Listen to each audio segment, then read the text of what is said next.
पण बाळासाहेबांच्या हयातीत किंवा त्यानंतरही ते शक्य झालं नाही, जे 20 वर्षांनंतर शक्य झालंय। याचं श्रेय दोघा बंधूंनी मुख्यमंत्री देवेंद्र फडणवीसांना दिलंय। एकानं संयमानं तर दुसऱ्यानं जळजळीत टीका करून। जमलं नाही, आम्हाला दोघांना एकत्र आणायचं ते देवेंद्र फडणवीसला जमलं।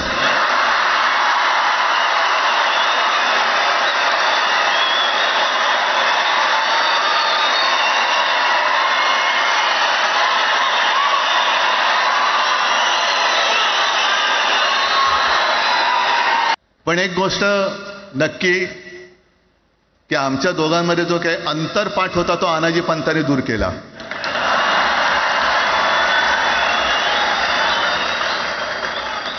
आता अक्षता टाकण्याची काय तुमच्याकडनं अपेक्षा नाहीये। राज आणि उद्धव यांच्या या टोमण्यावर आषाढी एकादशीसाठी पंढरपुरात असलेल्या फडणवीसांनीही तितकीच मिश्कील आणि संयम प्रतिक्रिया दिली आहे। मी राज ठाकरेंचे आभार मानतो की त्यांनी या ठिकाणी दोन बंधू एकत्रित येण्याचं श्रेय मला दिलं।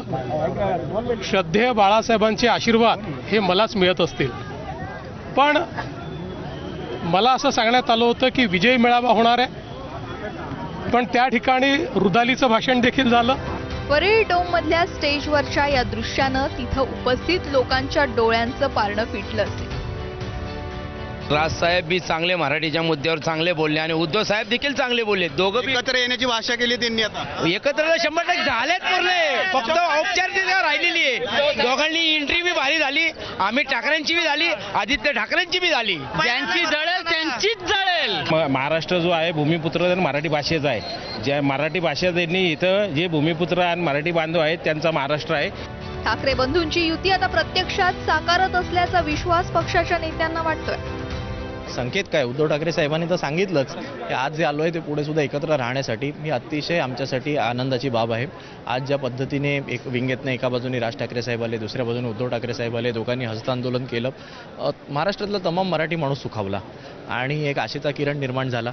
मुंबईवर आणि परत एकदा महाराष्ट्रावर शिवसेना आणि ठाकरे ब्रँड हा दिसेल याचा आम्हाला पूर्ण विश्वास आहे। पण एकत्र राहणार असं सांगत उद्धव ठाकरे यांनी जितक्या स्पष्ट शब्दात मन मोकळं केलं, तितक्या स्पष्टपणे राज ठाकरेंनी भविष्यातल्या युतीबाबत भाष्य केलं नाही। सत्ताधाऱ्यांनी यावरच बोट ठेवत उद्धव ठाकरेंना टोमणे मारल्या। दोघांनी म्हटलं पाहिजे होतं ना। मला राज ठाकरे साहेबांच्या भाषणात अशा प्रकारच्या वक्तव्याला दुजोरा देणारे एकही वाक्य दिसलं नाही। उलट पक्षी उद्धवजी ठाकरे साहेब अत्यंत अगतिक झाल्याचं मला त्या ठिकाणी दिसलं। अंतरपाठ हे साधारण नवरा आणि नवरीमध्ये दूर होतो, तर मला हे कळलं नाही की बाबा नवरा कोण आणि नवरी कोण। आणि साधारण उद्धवजी ठाकरेंच्या हालचालीवरून जनतेला कळालं असेल की नवरी नेमकं कोण, कारण का अक्षता टाकू नका म्हणजे लग्नाची एकंदरीत दिलेली आहे। नवरा कोण नवरी कोण ह्याचंही उत्तर थोडं उद्धवजींनी दिलं असतं, तसं आम्हाला माहित आहे नवरी कोण। राजसाहेबांच्या भाषणामध्ये कुठेही आम्ही एकत्र येऊन निवडणूक लढणार आहे हे म्हटलेलं नसताना आम्ही आता एकत्र आहोत असं महाराष्ट्राला सांगण्याची काही गरज नाही। तुम्ही जर एकत्र आला कुटुंब म्हणून तर सगळ्यांनाच आनंद आहे। सत्ताधाऱ्यांचेच नेते सुधीर मुनगंटीवार यांचं ठाकरे बंधूंच्या एकत्र येण्याबाबत काय मत आहे तेही पाहूयात। दोघे एकत्र आले नाही, आमचा अभ्यास आम्ही थोडी कमी करणार आहोत। एखाद्या विद्यार्थ्यांनी वर्गामध्ये ऍडमिशन घेतली म्हणून जो मेरिटचा विद्यार्थी आहे त्याला चिंता करण्याची आवश्यकताच नाही। त्यांनी आपला अभ्यास करायचा असतो। तो अभ्यास भारतीय जनता पार्टी आणि आम्ही जी महायुती आहोत ते आम्ही निश्चितपणे करणार आहोत। कोणी कुठलंही कुटुंब, मग ते ठाकरे कुटुंब असेल किंवा पवार कुटुंब असेल, कुटुंब जर एकत्रित येत असतील तर आपल्या सगळ्यांच्या शुभेच्छाच आहे आणि आनंदच आहे ना सगळ्यांना।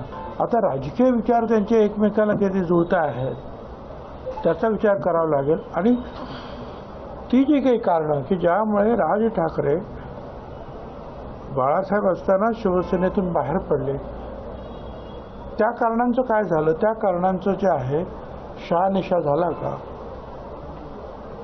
त्याच्यामध्ये काही चर्चा झाली का, याच्याबद्दल आपल्याला काही माहिती नाही। उद्धव ठाकरेंनी हजारो जनसमुदायासमोर एकत्र राहण्याची ग्वाही दिली आहे। महापालिका निवडणुकीत वज्रमूठ उगारत ठाकरे बंधू समोर